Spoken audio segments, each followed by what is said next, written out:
Suddenly, the rains had burst through the sky. It was the time of the wet season. Its arrival floods the north of the country and marks for the entire continent the start of a new cycle of fertility.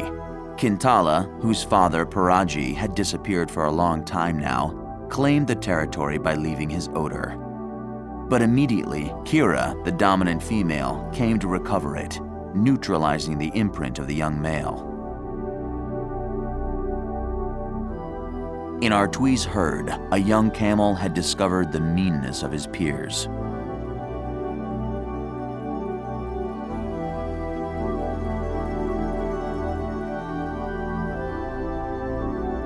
Toku, Burka's son, had left the maternal pouch in order to take his first steps, hesitant and clumsy, on solid ground. All this Paraji projected on the Dome of Dreams, for it is in this way we enter life when our dream begins.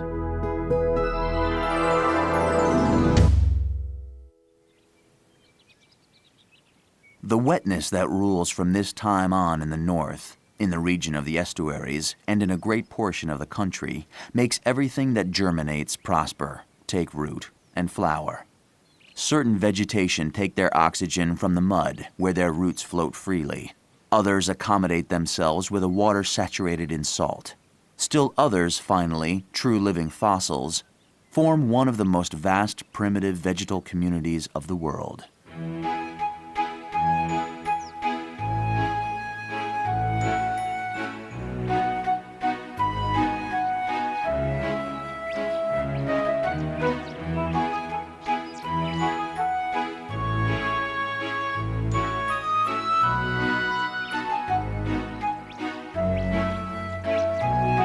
Dragonflies or bees, crickets or beetles, belong to the insect group. These last have colonized the world. They owe their evolutionary success to their extraordinary rate of reproduction and to their capacity for flying, allowing them to conserve moisture and tolerate extreme temperatures.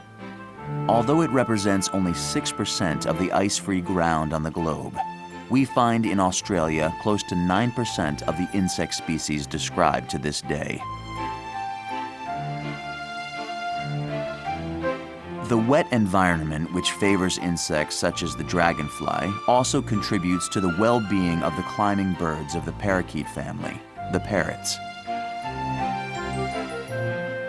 The major Mitchell cockatoos, the sulfur-crested cockatoo, the little corella, or the rainbow lorikeet all have in common a perfect adaptation to arboreal life in a tropical environment.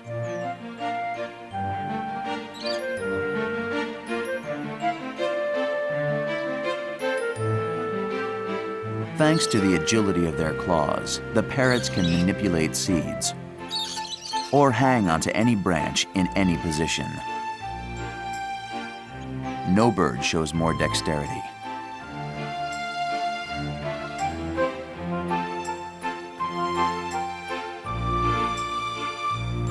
Their beak also constitutes a remarkable tool. The upper bill is curved towards the bottom and the lower towards the top. Together, they form at the same time pincers and scissors capable of power as well as daintiness. On a neighboring tree, the fish-eating darter mixes with the masked wood swallow, swallower of insects. The first dries its wings in the sun after fishing because its body doesn't secrete any necessary fat to make his feathers waterproof. The white ibis, the egret, the black-winged stilt, or the pied heron take advantage of the mollusks, fish, and crustaceans that the marshes offer them. Some, like the darter, go to look for their nourishment where it is, above the water.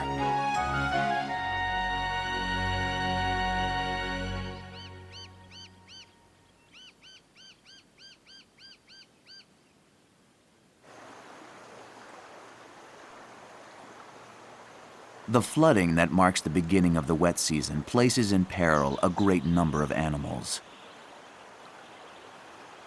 Some die by drowning in their burrows. Others, finally, are carried away by the currents. Some young, adventurous razorbacks have assumed that the overflowing river would offer them a new playground. They started out crossing it, but now know that it would have been smarter to stay on the bank.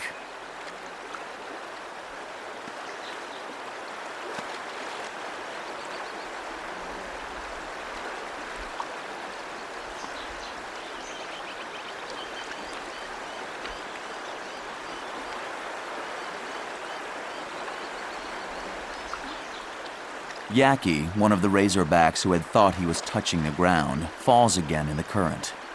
A little further away, his two comrades, trembling with fear, are attempting to keep their balance on a slippery rock.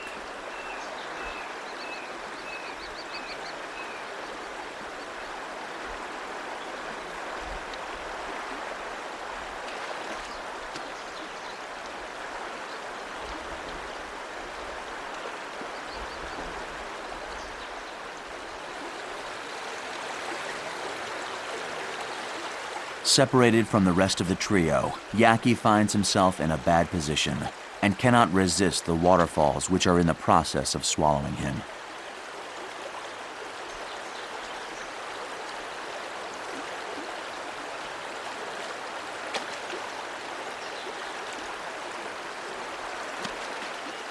The other two razorbacks are also getting closer to the current, drifting where it is stronger and stronger.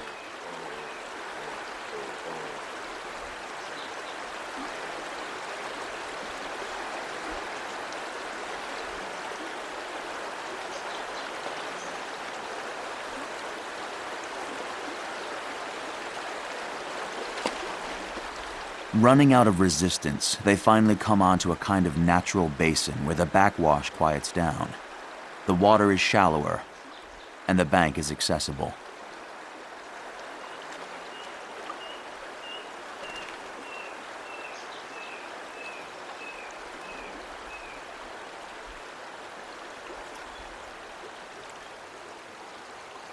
Barely in safety, the two young animals wait for a familiar odor that might reassure them of their whereabouts.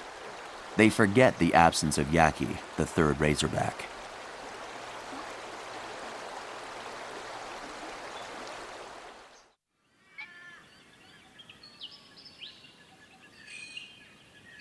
In the islands, evolution takes place in closed circuit. Some species that would have disappeared elsewhere because of the laws of natural selection or of hybridization here are preserved, insulated, and protected. Australia, like Madagascar or the Galapagos, because of its insularity, shelters a flora and fauna unique in the world.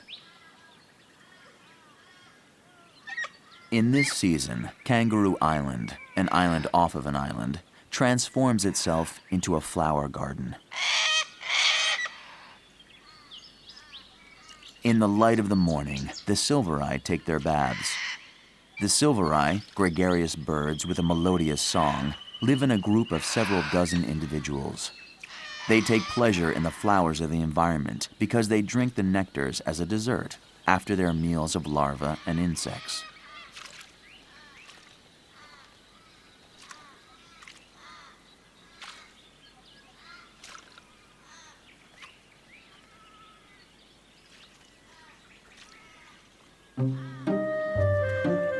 The watering hole where the birds bathe is also that where the gray kangaroos and the Tamar wallaby drink.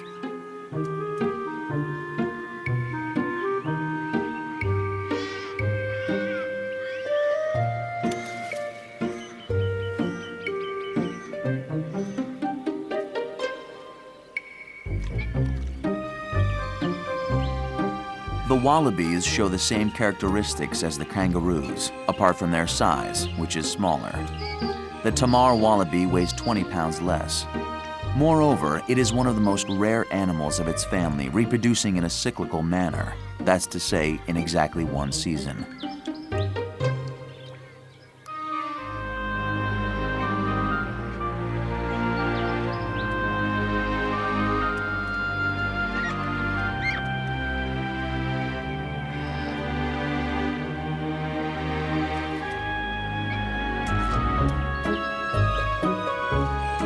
The young toku, who still doesn't frequent the solid ground except from time to time, belongs to a species of large gray kangaroos. He is less than 2 years old. His mother, Burka, has been fertilized by a dominant male, which had also imposed himself on other females before going on his way.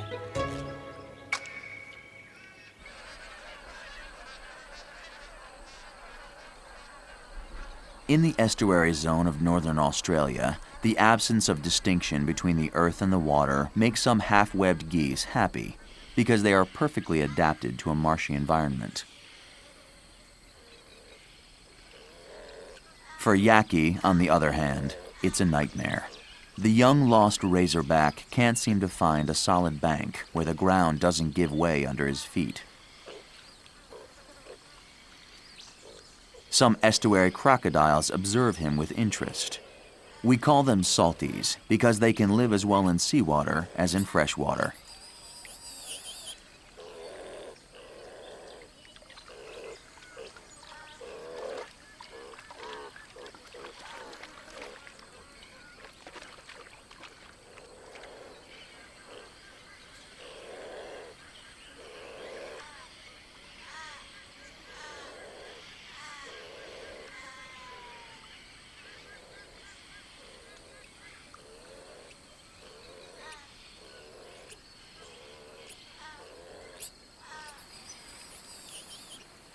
Yaki has moved into the zone where the crocodiles live.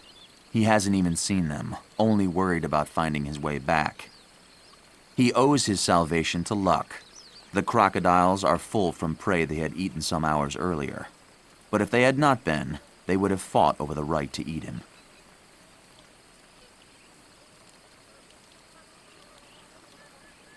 Yaki is ashamed. Nevertheless, one day he will be one of these somber monsters, powerful and aggressive, that we call razorbacks, and whose canines could puncture the stomach of a young crocodile.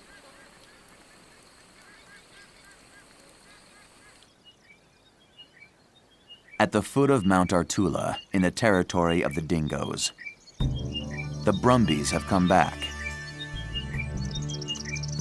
The Brumbies are the wild horses whose ancestors arrived with the pioneers in 1788, or who had been imported from England in the 19th century. A herd passes in the territory that formerly belonged to Paraji the dingo. Marty, the young male, watches them pass by with indifference.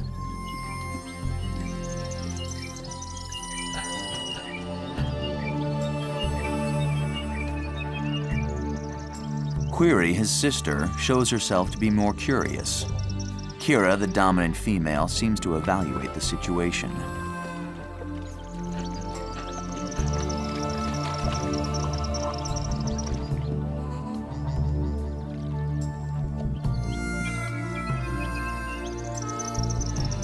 For some time, Kintala, Paraji's son, seems to consider this territory like an inheritance that he has not yet claimed. Query, the little female, arrives just at the right moment, followed by her mother, Kira, who reminds him that it's Kira who dominates the pack, and nothing will be done without having challenged her first.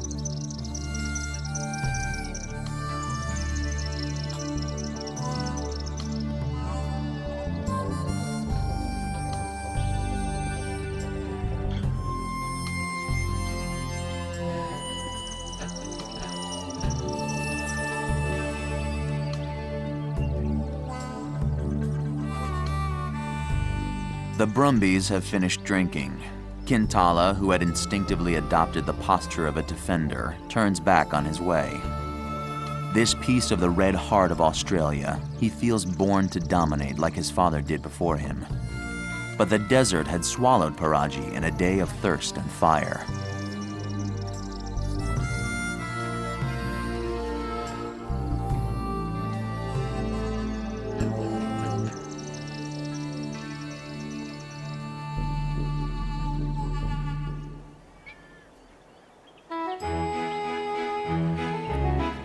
For a young gray kangaroo who discovers the world, the least piece of bark picked up from the ground transforms itself into a toy.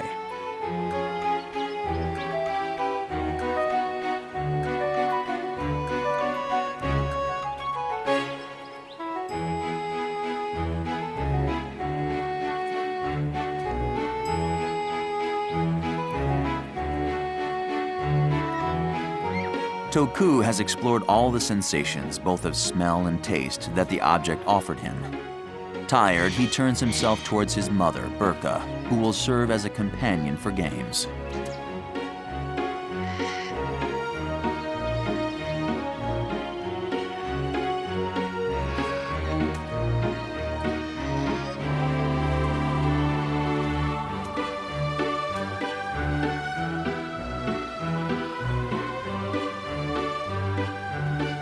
Burka doesn't manifest sufficient enthusiasm.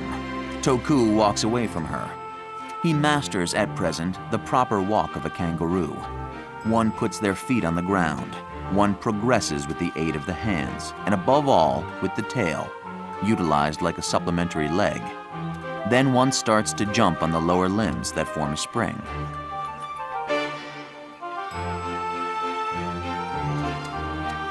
At Toku's age, each promenade is at the same time exhilarating and exhausting. But a soft shelter is there, easily accessible, where he will be able to rest. A white-bellied sea eagle is on guard in the world of the north, in the proximity of the estuaries. Under his eye, a young razorback, relieved at having survived the crossing of the torrent, tries to come back towards his own kind. But the route is long, that leads towards the familiar wallow. On the way, Yaki suddenly discovers some things to marvel at. The young razorback doesn't let go of the spectacle of the ants. Their procession hypnotizes him. But he must continue on his way.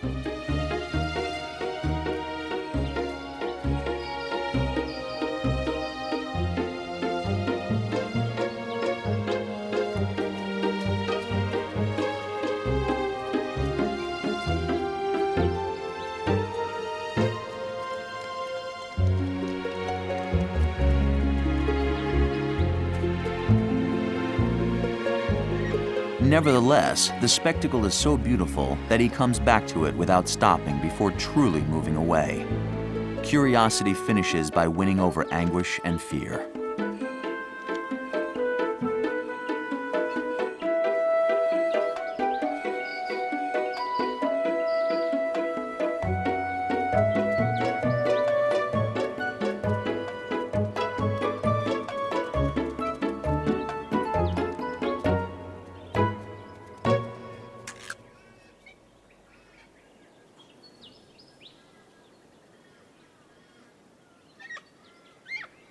On the island of the Kangaroos, Toku would like it if his mother permits him to stay in the pouch.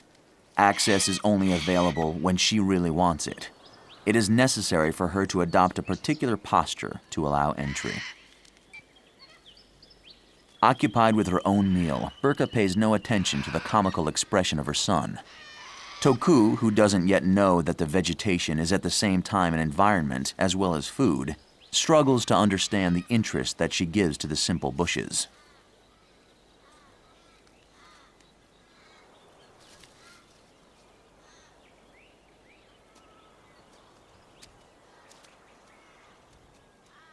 Toku gets bored. He tries to refresh himself by licking his fur. In this way, he achieves the evaporation of his saliva, lowering the temperature of the capillary vessels that are under the skin of the chest or forearms. While the wallabies convene a symposium, Toku seems to regret not having any friends in the area. So he decides to explore his environment, in the quest for a distraction that will make him pass the time. Burka notices the absence of her son and calls him back. Toku, who leaps about already far away, responds and returns to her. At regular intervals, kangaroos stand up, turning to take advantage of their great size and their fine hearing, which is very acute because of the large ears. In this way, they finally assure themselves that no danger can be detected in the surroundings. The rustling of the world excites the curiosity of Toku again. He has only one idea in his head: discreetly foil the guard of his mother and venture out alone in the savannah.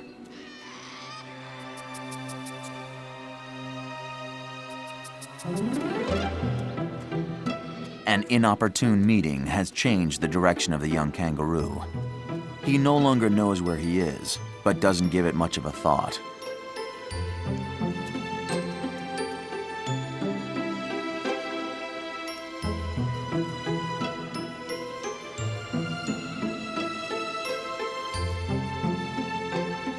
Burka, this time, has not paid attention to the escapades of Toku. She is pursuing her meal normally. As for Toku, who is now far away, he finally understands that he is lost.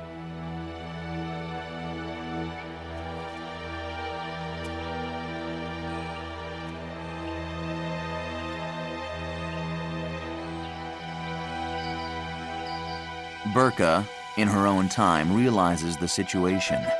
She sniffs the air in vain in order to rediscover the odor of her child.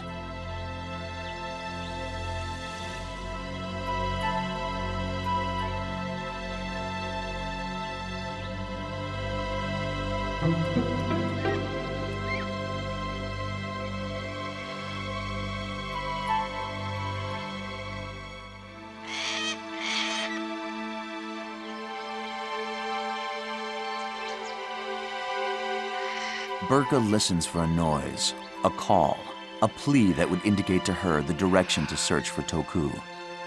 But she hears only the ordinary chirping of the silvereye and the habitual shiver of the savannah.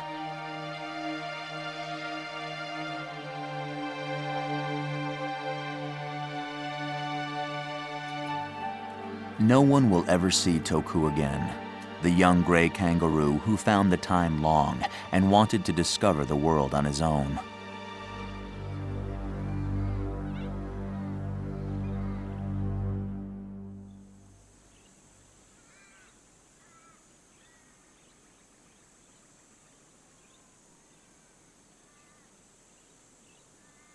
Downstream from the point where Yaki became lost, his two companions, still shivering and having risked much, have stopped in order to try and reassure themselves.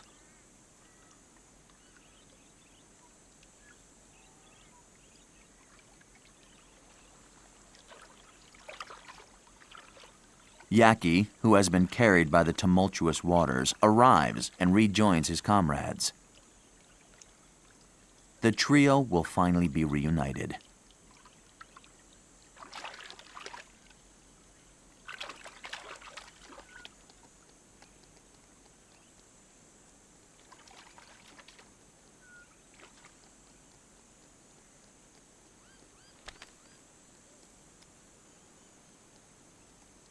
Together with dingoes, horses, dromedaries, donkeys, cats, rabbits, and hares, the razorback makes a part of these species who in former times were domestic. They were introduced by man on the last continent, and the marshes in the north of this red central land made them an integral part of the wild fauna. Under a sky that the honey-eater magpie, the white-winged fairy wren, the willy wagtail or the crimson chat mark with living colors, the sacred rock receives the visit of a stranger. This latter is a black and tan dingo and has walked a long way. He comes from the north and his name is Maru.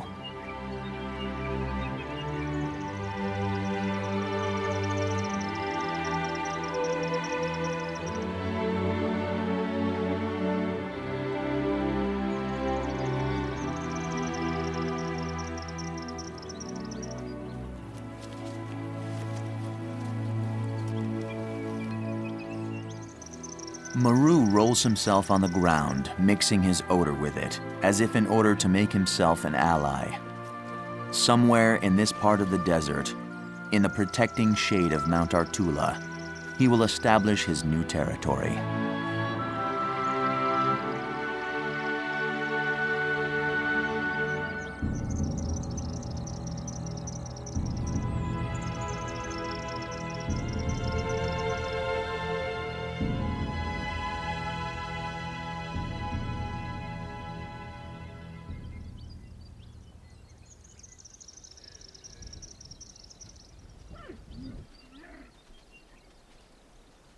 A herd of camels for several weeks has established itself in a plain that had formerly been the territory of Paraji the dingo. Among them, a young one named Wanga discovers for some time, with fear, the hardness of the world. He knows that as soon as his mother brings him towards the group of adolescents, that they will subject him to pain. They will stomp and bite him without incurring the least risk.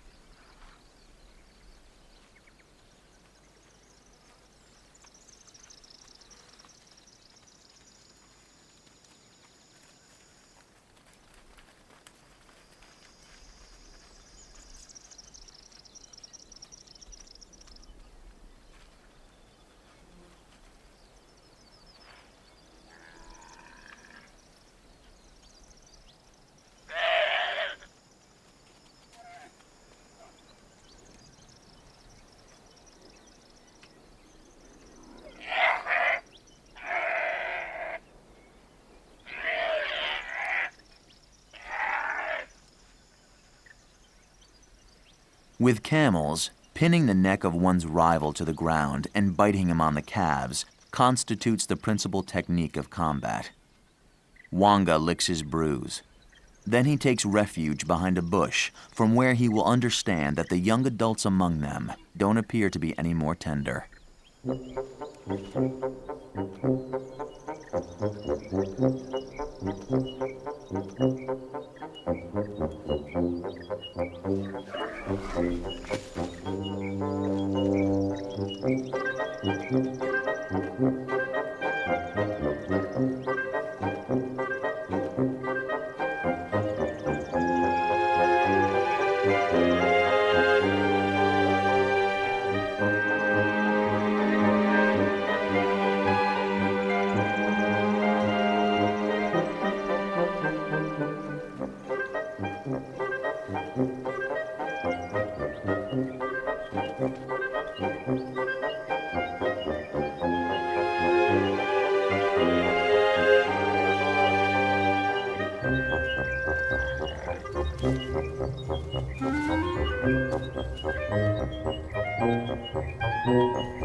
Wanga would prefer not to mingle in these games, from where sometimes one of the participants comes back with a torn ear.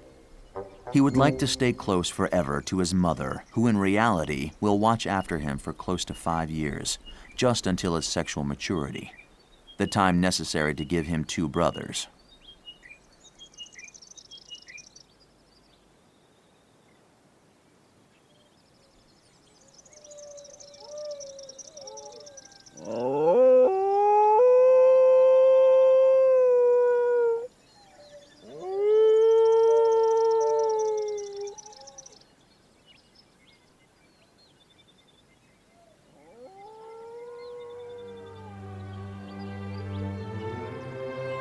In responding to the call of faraway kin, Maru, the black dingo, starts to open a dialogue with them, and their echoes will have repercussions all night long on the facades of the incandescent rock.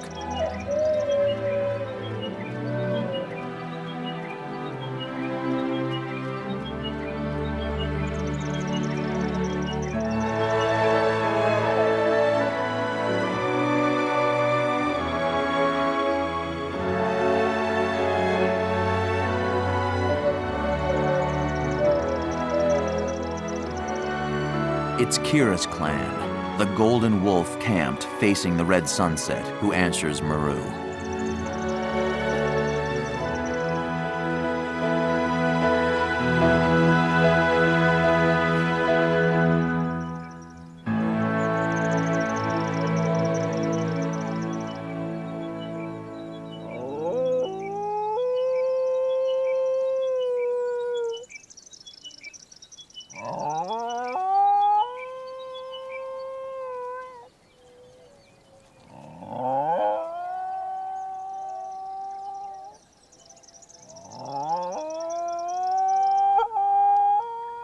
The howling of Kira and her own, perceivable from a great distance, will give information to Maru about the place where the pack can be found, the number of individuals in it, and on its reception, favorable or hostile, reserved for a stranger if he approached closer.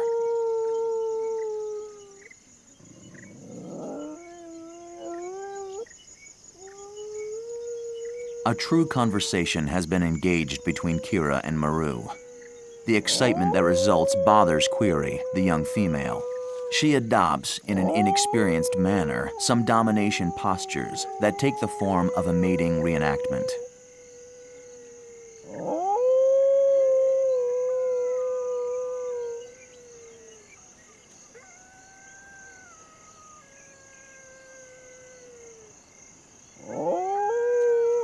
Other dingoes in the area, and some individuals belonging to other species, join in with the concert and suddenly make it more confusing. It is necessary to raise the voice.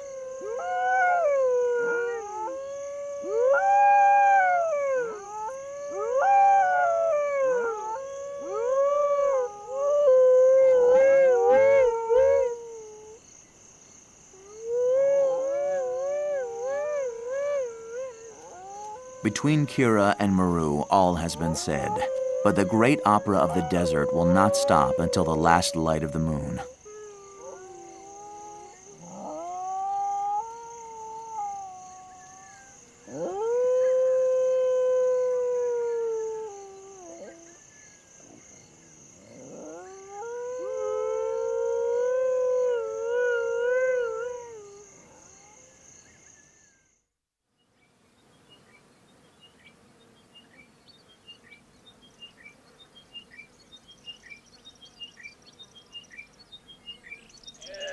Wanga, the little camel, is always apprehensive about the approach of an older camel. But this time, an adolescent barely a year old doesn't seem to want to test his strength on Wanga.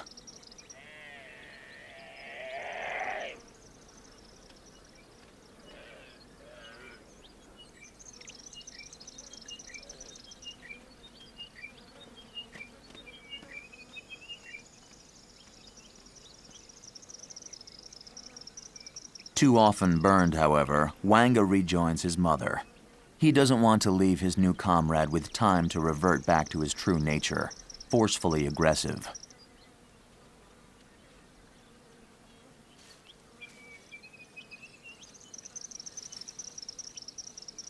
Some minutes later, Wanga cannot resist the temptation any longer. Just when a friend proposes himself to him, why can't he take advantage by playing?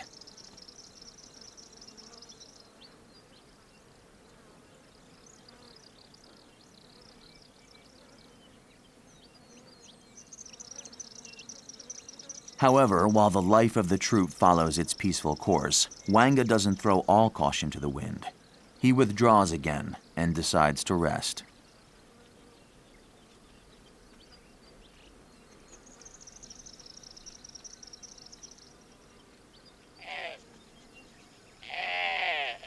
The young dromedary is worried when his companion comes to rub against him, but his friend only wants to clear away a parasite on the most easily accessible scraper.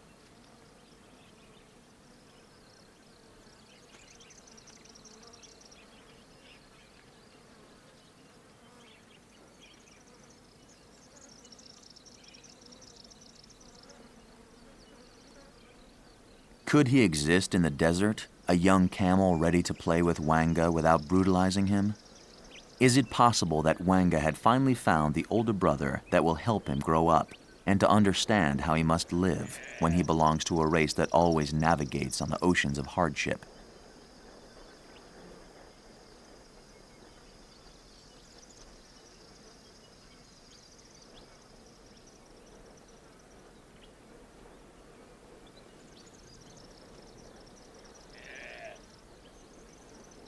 The new friends have made a better acquaintance.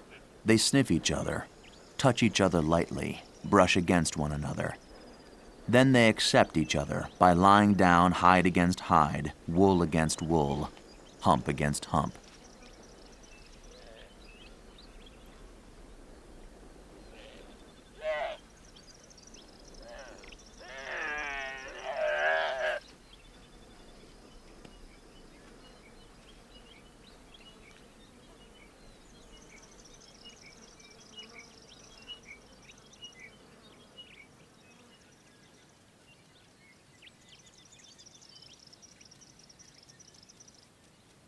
For several weeks, Kira has languished. She no longer dominates the pack with the same strength as before. Then she loomed out over the horizon, similar to a boomerang whose name she carries, in order to impose herself in a few minutes on Paraji and his children. However, since her nocturnal dialogue with Maru, who she does not yet know, she doesn't stop running without end, turning in circles, feverish and agitated.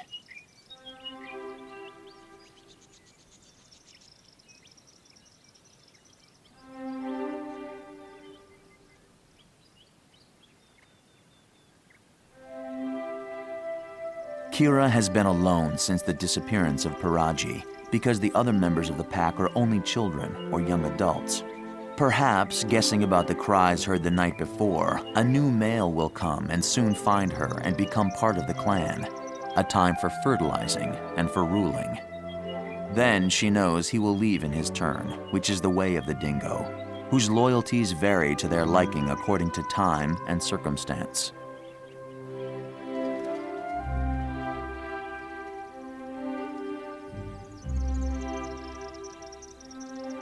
Kira is impatient. She cannot tolerate even her own children any longer and only aspires to be alone.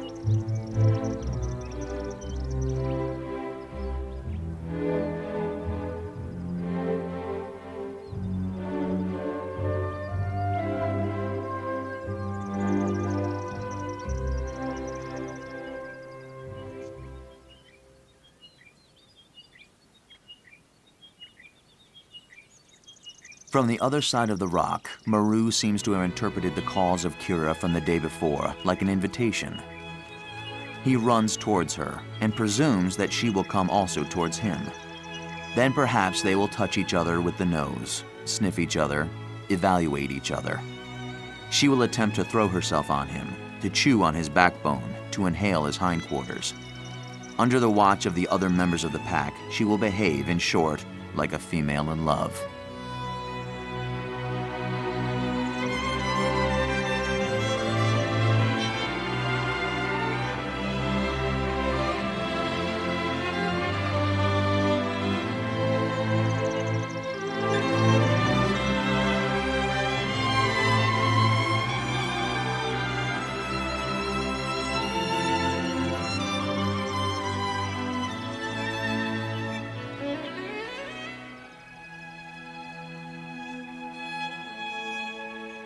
Kintala, Paraji's son, will observe them and will follow in their footsteps.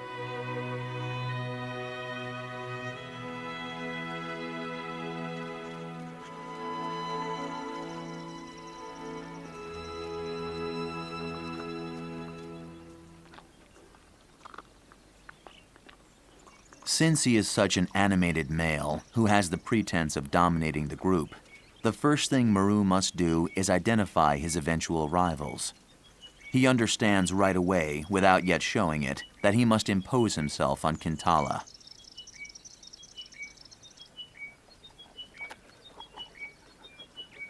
Marty and Query, Kira's young children, adopt a low profile for their information and move away from Maru, who would become their master. During this time, Kira has adopted maneuvers of seduction, but Kintala appears. He bothers and then interrupts the lovemaking of the two adults. Kintala wants to test the determination of Maru right away. The young dingo understands quickly that he has not the size to confront Maru. This one surpasses him by a head, and his cold blood would dissuade the most bad-tempered of aggressors.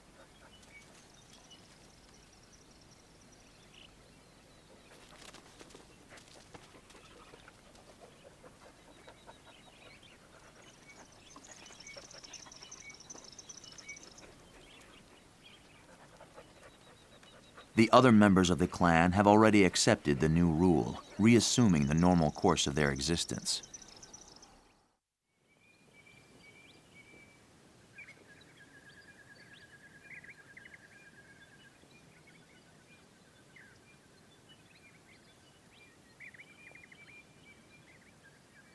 Under a tree planted in the middle of the rocks, a couple of starfinches have built their nest, where a baby, almost ready to fly, is staying.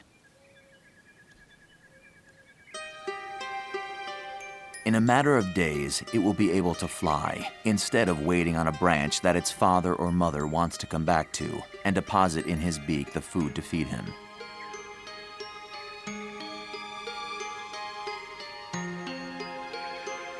On the rock, and rewarmed by it, the western bearded dragon uses thermal energy in observing the bird. Then he goes to the base of the tree.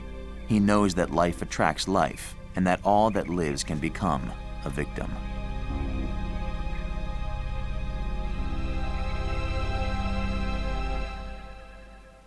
With sparrows, the parents travel long distances in order to find their preferred food, seeds or insects, and the babies often stay without watch or protection. The baby bird is upset because some ants have invaded its nest.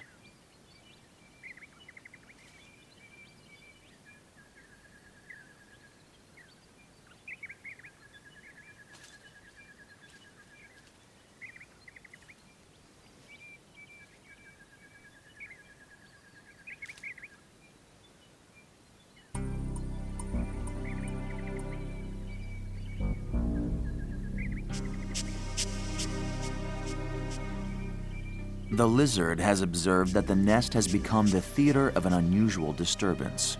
He lies in wait.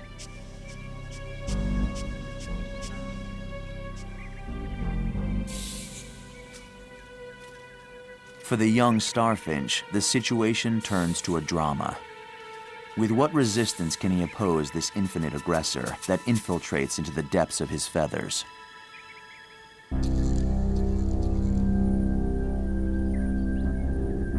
Unspeakable torture. The ants are everywhere, on the wings, the eyes, the side, the stomach.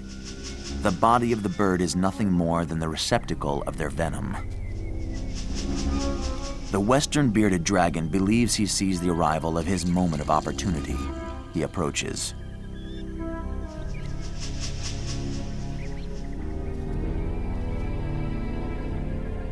In order to escape this aggression for which nothing has prepared him, the little sparrow loses his head and leaves the nest. Fatal mistake.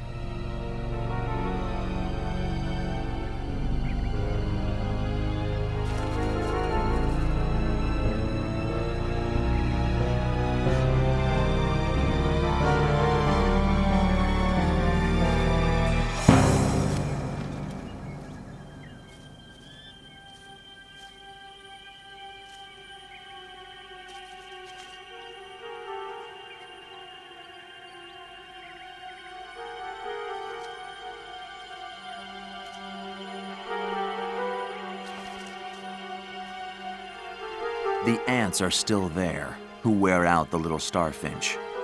During a few more seconds, the lizard waits, fades away into the scenery. He lets his prey struggle and tire more.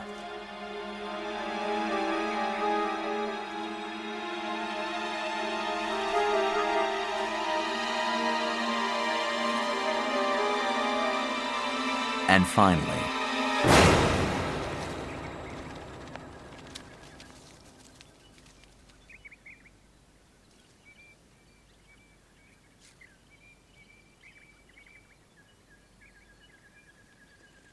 another western bearded dragon who comes to assist at the scene has all the reasons to be jealous of his peer.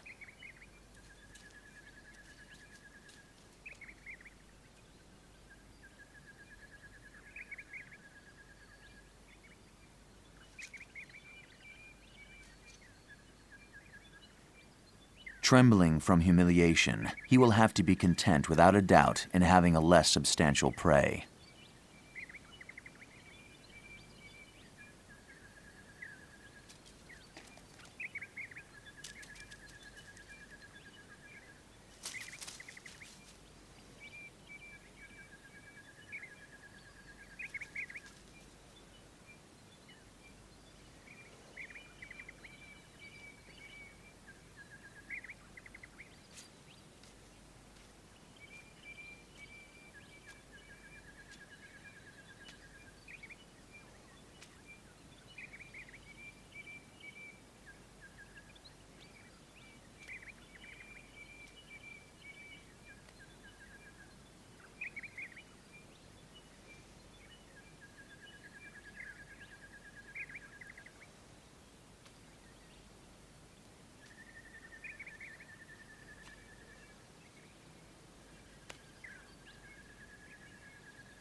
The frustrated lizard finally comes across an Australian cockroach.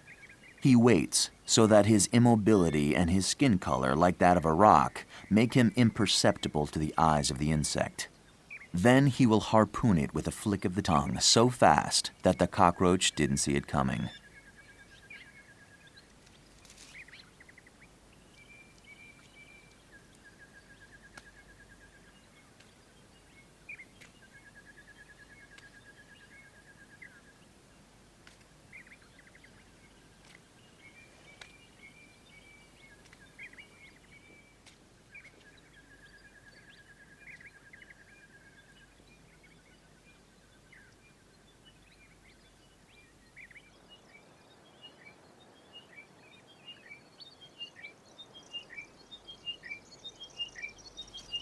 Maru's presence excites Kira, who doesn't stop provoking him, enticing him, twirling around him. The great black male waits to enter into the game, because he must, before all, establish his domination over the pack. Kintala doesn't easily accept the sudden emergence of the intruder, he who would prepare himself to claim the power. Maru must therefore rapidly fix the rules of the game.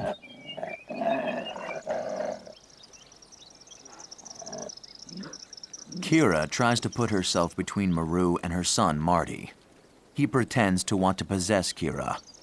He will no longer need to provoke the fury of Maru.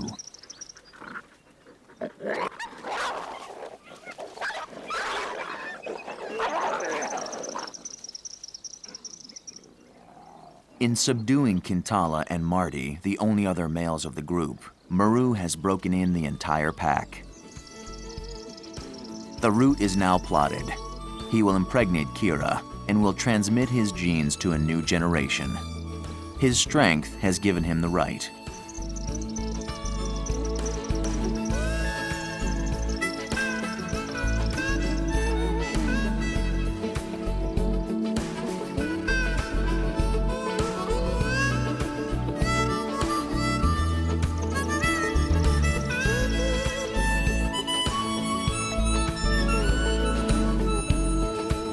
All that lives at the bottom of the flamboyant cliff will have to rely on Maru. He has come to dominate. He has come in order to reign.